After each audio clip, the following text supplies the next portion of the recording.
देश में लोकसभा चुनाव को लेकर जंग जारी है। प्रचार के हर चरण में राजनीतिक दलों के मुद्दे अलग और हर मुद्दे पर पक्ष विपक्ष में जबरदस्त वार और पलटवार। हर चुनावी सभा में राजनेता मतदाताओं को लुभाने के लिए लंबे चौड़े वादों के साथ एक दूसरे पर सियासी हमले भी कर रहे हैं, कटाक्ष भरे तीर भी चल रहे हैं, तो अपनी तारीफों के पुलंदे भी बांधे जा रहे हैं। 24 के संग्राम में अब बयानों की बौछार हो रही है। हर आरोप पर तुरंत पलटवार हो रहा है और जनता इसी चुनावी चकल्लस का आनंद ले रही है।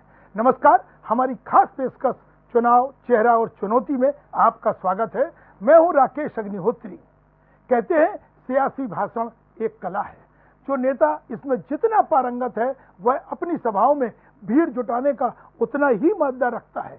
जनता को सीधे कनेक्ट करने वाले भाषण आमतौर पर ज्यादा कारगर होते हैं और भाषण कला के इस हुनर में बीजेपी नेताओं का इस मामले में कोई मुकाबला नहीं है। विपक्षी नेता भी उनकी इस कला के कायल हैं। तो चलिए चुनाव प्रचार के कुछ ऐसे ही रंग हम आपको दिखाते हैं और बताते हैं कि मध्य प्रदेश में किस नेता ने कौन सा मुद्दा उठाया है।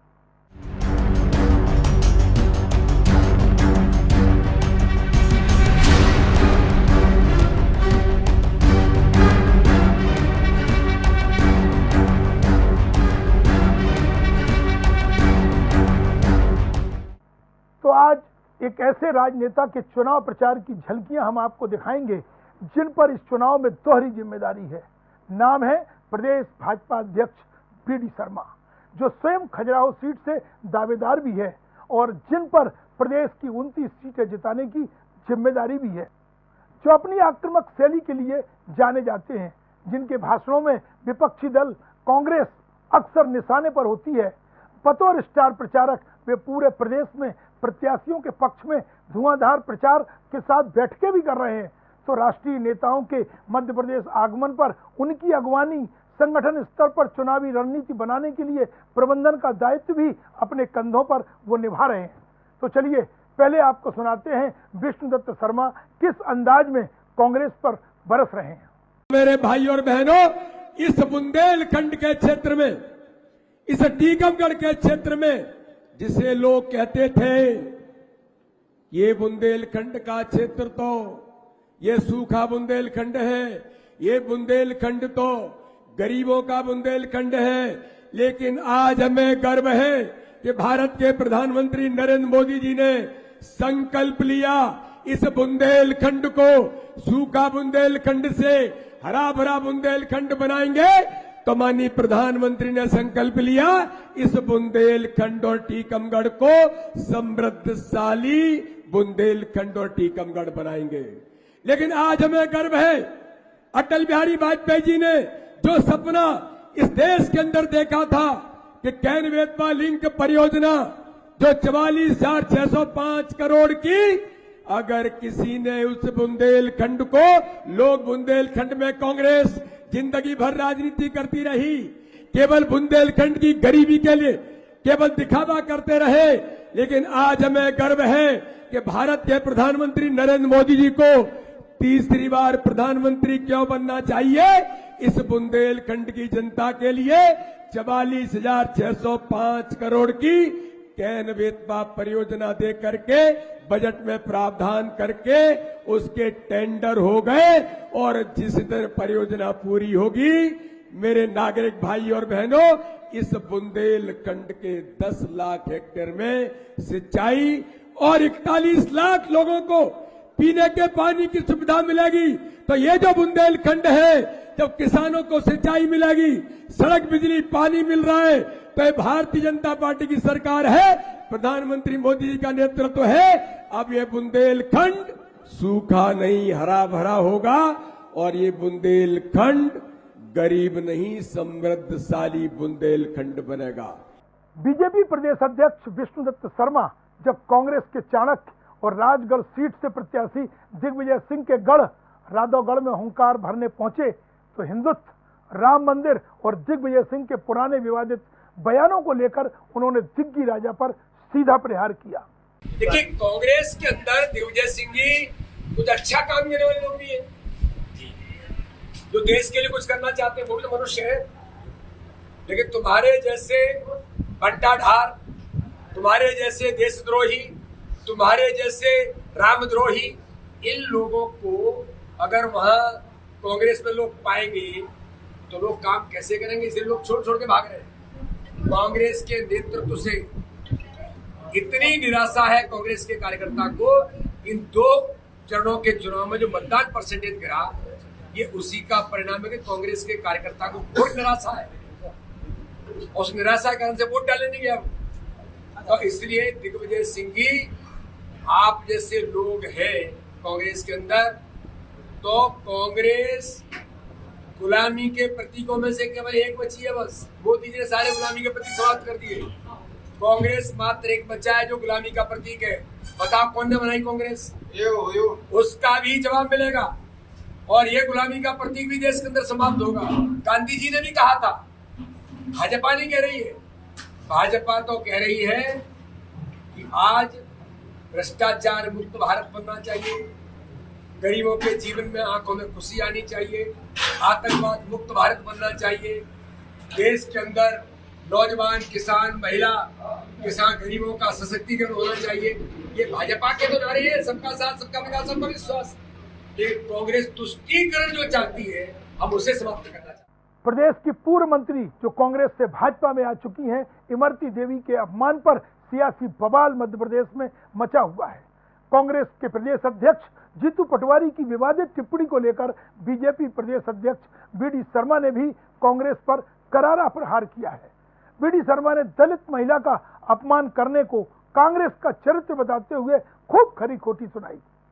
मेरे भाइयों और बहनों, कांग्रेस के अध्यक्ष जीतू पटवारी ने मेरी दलित समाज की बहन इमरती देवी के लिए जो कहा, मुझे बताओ मेरे बहनों और भाइयों, उन शब्दों का मैं उपयोग बहनों के सामने नहीं कर सकता।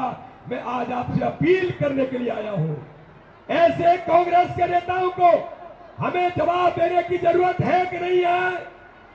ताकत से बताओ, है कि नहीं है? तो समय आ गया है 7 तारीख को, जिस जीतू पटवारी ने जिस रस की बात की है, मैं आज आपसे अपील करना चाहता हूं। 7 तारीख को कमल का बटन दबाकर ज्योतिरादित्य सिंधिया जी को ऐतिहासिक बहुमत से विजयश्री दिलाकर प्रधानमंत्री मोदी जी को तीसरी बार प्रधानमंत्री बनाने के लिए इनको इतना रस चखा दीजिए, इनको इतना रस चखा दीजिए कि जीतू पटवारी तो क्या, राहुल गांधी भी कभी किसी मेरी बहन के लिए गलत शब्दों का उपयोग न कर सके।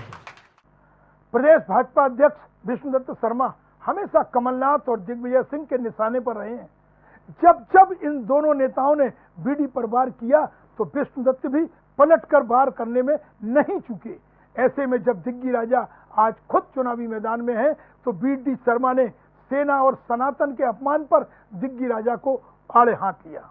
ये मिस्टर बंटाढार वही दिग्विजय सिंह हैं जिन्होंने मध्य प्रदेश का बंटाढार 2003 से पहले मध्य प्रदेश को दुरावस्था के दौर में ले जाने वाला व्यक्ति कौन है? तो यही दिग्विजय सिंह है। यही दिग्विजय सिंह है जिसने इस मध्य प्रदेश को सड़क, बिजली, पानी के लिए लालायित कर दिया था। ये वही मध्य प्रदेश है और यही दिग्विजय सिंह है जिन्होंने कानून व्यवस्था में इस मध्य प्रदेश को दुरावस्था के दौर में लेकर के गए थे। यहां बैठे हुए कार्यकर्ता को इन बातों को याद करने की जरूरत है, क्योंकि जो व्यक्ति हमारे सामने प्रत्याशी के तौर पर कांग्रेस का कार्यकर्ता है वो कितने दोहरे चरित्र का है। देश के अंदर जो जयचंदों की भूमिका में आने वाले लोग होते हैं ना, वो सारे गुण दिग्विजय सिंह के अंदर हैं।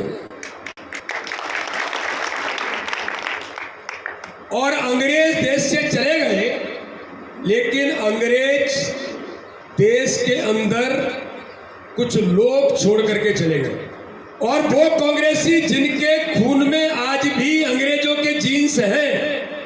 मैं बड़ी गंभीरता के साथ आपके अपने भाजपा के इन कार्यकर्ताओं के सामने आज इस बात का उल्लेख इसलिए कर रहा हूं। अंग्रेजों ने देश के अंदर क्या किया? फूट डालो, राज करो, डिवाइड एंड रूल, ये अंग्रेजों की नीति थी। अंग्रेज इसी पर काम करते थे। धर्म के आधार पर, जाति के आधार पर, क्षेत्र के आधार पर डिवीजन कैसे किया जा सकता है? तो फूट डालो राज करो के ये जो जीन्स है, मैं बड़ी गंभीरता के साथ कह रहा हूं, श्रीमान बंटा ढार के खून में भी अंग्रेजों के जीन्स आज भी हैं। और आप कार्यकर्ताओं के मैं आगाह क्यों कर रहा हूं? मैं आज दिग्विजय सिंह का इंटरव्यू पढ़ रहा था। वो क्या कह रहा है, ये आरएसएस के लोग तो बड़े अच्छे, संघ के लोग तो बड़े अच्छे, बड़े ईमानदार हैं, लेकिन ये भाजपा के लोग चोर हैं। यहां बैठे हुए कार्यकर्ता भाइयों बहनों, मुझे बताओ, संघ हमारा मात्र संगठन है कि नहीं है? संघ में और हम में कोई विभेद है क्या? संघ जो कहता है उसका हम पालन करते हैं कि नहीं करते? संघ हमारी मात्र संस्था है। संघ के लिए जी जान लगाना तुम लगाते कि नहीं लगाते? लेकिन दिग्विजय सिंह हमारे बीच में भी विभेद पैदा करना चाहता है। इससे अंदाजा लगा सकते हो वो कितना श्रूड पॉलिटिशियन है। सोनिया गांधी की, गांधी परिवार की दरबारी करने के लिए वो क्या नहीं कर सकते? जो आदमी अपने आप को कहता है मैं इस कुल का हूं और उस कुल के भगवान आराध्य भगवान राम की प्राण प्रतिष्ठा का केवल गांधी परिवार की चापलूसी करने के लिए मैं पूछता हूं दिग्विजय सिंह, अगर आप उस कुल के हैं तो आपने भगवान राम की प्राण प्रतिष्ठा जो 500 सालों के संघर्ष के बाद इस भारत के मानव सम्मान के लिए करोड़ों करोड़ लोगों के लिए रामलला की प्राण प्रतिष्ठा हुई, पूरा भारत नहीं दुनिया ने सम्मान किया, आनंद और उत्सव मनाया, लेकिन दिग्विजय सिंह तुमने रामलला की प्राण प्रतिष्ठा का बहिष्कार क्यों किया? ये जवाब इस क्षेत्र में जनता को इस बंटा ढार दिग्विजय सिंह से पूछने की जरूरत है। भाजपा ने जिस 29वीं सीट छिंदवाड़ा को जीतने के लिए पूरा जोर लगा दिया है, वहां बतौर प्रदेश अध्यक्ष बीडी शर्मा ने पैनी नजर रखी। अपने सहयोगियों के साथ वहां कई मिनी ऑपरेशन अंजाम वो दे चुके हैं, तो पूरे चुनाव प्रचार के दौरान नाथ परिवार को अपने निशाने पर लेते रहते हैं। छिंदवाड़ा में एक ही ऑपरेशन है कि हर बूथ मोदी बूथ बनेगा और छिंदवाड़ा राममय हो गया है और शेष बचा हुआ वो भी सब हो जाएगा। छल कपट की राजनीति करने वाले कांग्रेस कार्यालय से लेकर के कमलनाथ के घर तक भ्रष्टाचारी होने के साथ मिस्टर बंटा ढार दिग्विजय सिंह जो हिंदुत्व पर, देश के मानबिंदुओं पर, संस्कृति पर प्रहार करते हैं, ऐसे लोगों को ये जनता इस बार जवाब देगी। इसी बात का ऑपरेशन है। ऐसे लोगों को जनता ने पहले भी नकारा है और फिर इस बार साफ तौर पर हर बूथ पर नकार देगी। अपने गृह क्षेत्र मुरैना में तो बीडी शर्मा के अलग ही तेवर नजर आए, जहां उन्होंने कांग्रेस की नीति व नियत पर सवाल उठाए। कांग्रेस के सर्जिकल स्ट्राइक के सबूत मांगने को बीडी शर्मा ने चंबल के वीर सैनिकों का अपमान बता डाला। सर्जिकल स्ट्राइक जब हुई और सर्जिकल स्ट्राइक अपने चंबल के भी नौजवान सम्मिलित थे और सर्जिकल स्ट्राइक करके पाकिस्तान में घुस करके जवाब दे करके हमारे सैनिक आए।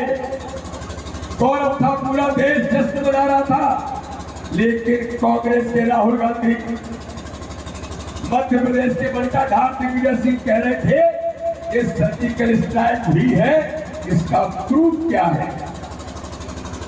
अरे सीमा पर, सेना पर सैनिक अपने सीने पर गोली खाता है मातृभूमि की रक्षा के लिए। अपने सैनिकों का बलिदान पाकिस्तान में घुस करके लेकर के आता है, पूरा देश गौरवान्वित होता है। और ये कांग्रेस के लोग उसका प्रूफ पूछते हैं। बताओ मेरे भाइयों बहनों, ये मुरैना के चंबल के वीर सैनिकों का अपमान है कि नहीं है? ताकत से बताओ, है कि नहीं है? एक कांग्रेस ने देश की सेना का अपमान किया कि नहीं किया? खजुराहो से भाजपा के उम्मीदवार और भाजपा के प्रदेश अध्यक्ष विष्णुदत्त शर्मा चाहे प्रेस कॉन्फ्रेंस करें या फिर चुनावी सभा, वो कांग्रेस पर चुटकी लेना नहीं भूलते हैं। अब जब इंदौर में कांग्रेस प्रत्याशी ने ही नामांकन वापस ले लिया तो भला बीडी शर्मा कैसे चुप रह सकते थे। लिहाजा उन्होंने कांग्रेस की ऐसी हालत पर अलग ही अंदाज में तंज कस ही दिया। कांग्रेस के देश के अंदर, प्रदेश के अंदर इतने बदतर हालतें हैं कि कांग्रेस के प्रदेश अध्यक्ष के घर में जो बहुत ज्ञान बांटने का काम कर रहे हैं, उनका कांग्रेस का प्रत्याशी ही अपना नामांकन वापस ले लेता है। ये कांग्रेस के इस प्रकार के हालात देश के अंदर, प्रदेश के अंदर बने हैं। और मैंने जो सुना है कि उन्होंने कहा कि मैं प्रधानमंत्री मोदी जी के नेतृत्व में आज विश्वास व्यक्त करता हूं, तो ये कांग्रेस के हालात है। मध्य प्रदेश के अंदर 29 सीट है और देश के अंदर अब की बार 400 पार का नारा पूरा होगा। मोदी जी के नेतृत्व में देश तैयार है। कांग्रेस ही नहीं, विष्णुदत्त शर्मा के निशाने पर इंडिया गठबंधन भी खूब रहा है। लेकिन खजुराहो में फॉरवर्ड ब्लॉक के प्रत्याशी को अपना समर्थन देकर कांग्रेस और सपा ने इस औपचारिकता की पूर्ति की। इस पर विष्णुदत्त शर्मा इंडिया गठबंधन के हालात पर तंज कसने से पीछे नहीं रहे। रामनवमी पर ओरछा में पूजा अर्चना के बाद जब मीडिया ने शर्मा से इस बारे में सवाल किया तो विष्णुदत्त इंडिया गठबंधन पर जमकर बरसे कि इंडी गठबंधन तो खुद मैदान छोड़ करके पूरी तरह से भाग गए, कांग्रेस भी भाग गई, सपा भी भाग गई। अब फॉरवर्ड ब्लॉक ये वो लोग हैं जो देश विरोधी ताकतों के साथ काम करने वाले लोग हैं। इनका चरित्र वामपंथियों का क्या रहा है? ये घोर वामपंथी जो नक्सलवाद का समर्थन करने वाले लोग हैं, जो देश के अंदर आतंकवाद का समर्थन करने वाले लोग हैं। मुझे दुर्भाग्य है कि ऐसे लोगों को वो कह रहे हैं कि इन्हें हम समर्थन देते हैं, लेकिन जनता का समर्थन प्रधानमंत्री नरेंद्र मोदी जी के साथ है।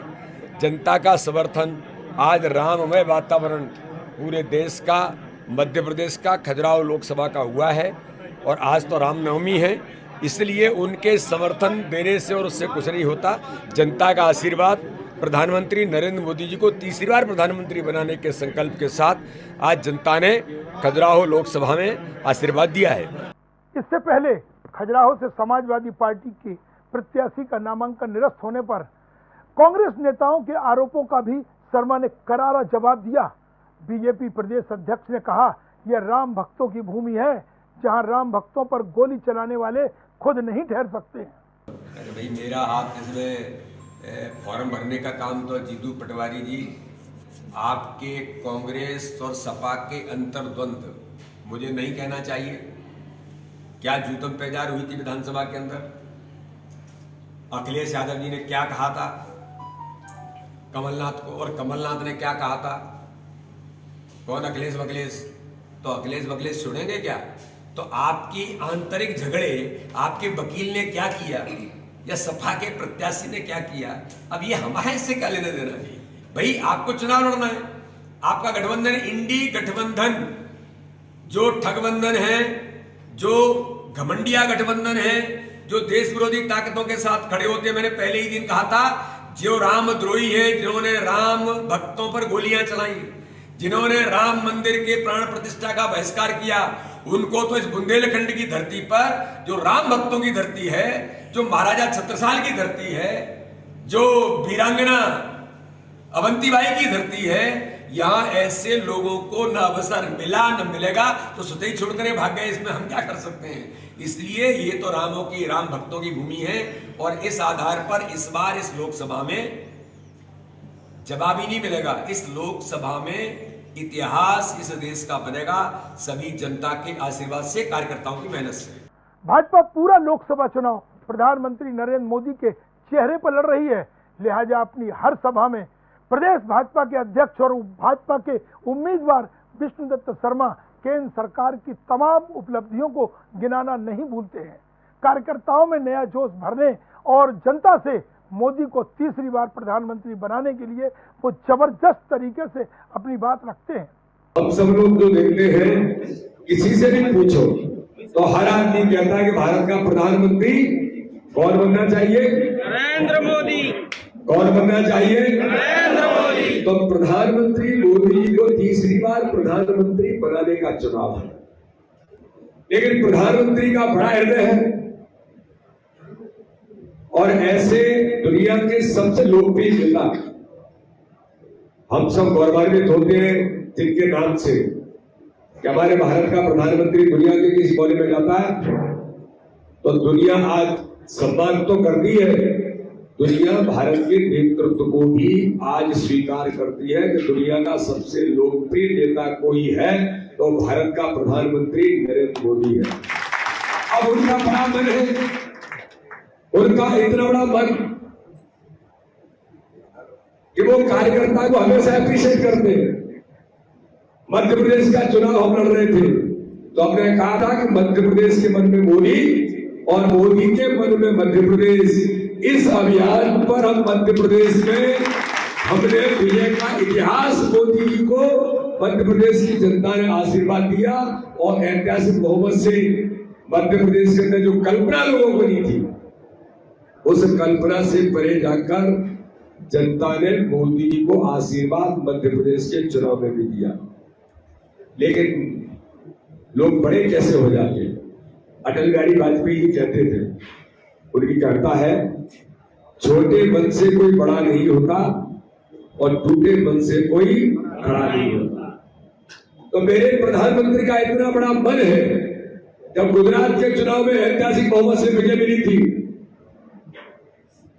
माननीय प्रधानमंत्री गुजरात के हैं और हम सब जानते हैं कि प्रधानमंत्री जो अमित शाह जी को गुजरात की जनता का कैसा आशीर्वाद है, लेकिन संसद के अंदर जब प्रधानमंत्री जी का सम्मान किया, मैं वहां प्रत्यक्षदर्शी था।